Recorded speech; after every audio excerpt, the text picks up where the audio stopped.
everybody what the heck they're looking for.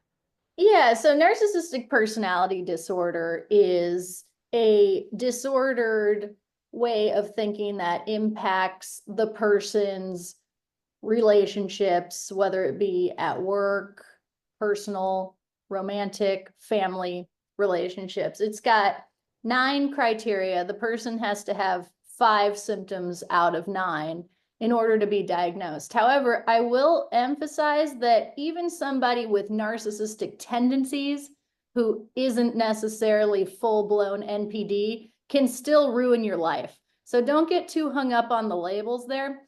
But what you're looking for is somebody with delusions of grandeur.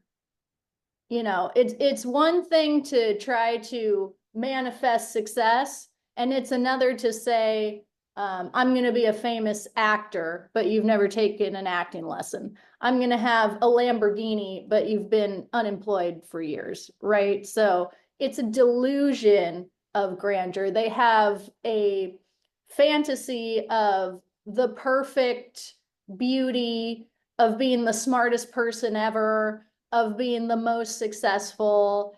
They idolize soulmates, the perfect love, which nobody can live up to, and that ultimately fails every time.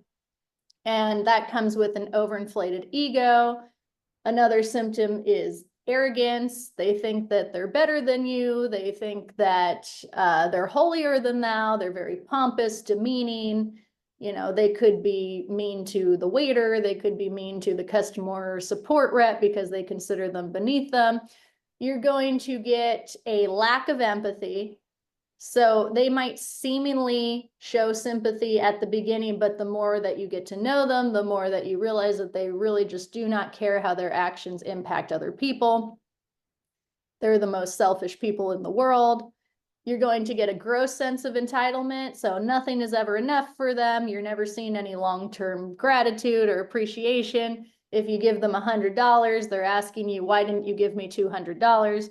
You just, no matter what you do, it's just never enough. So these are some of the main symptoms that you're gonna see in somebody with this personality disorder that are more obvious. And then the more you get to know them and the deeper you get into it, it becomes darker and darker, and you start to get into toxic cycles with them that you can't get out of.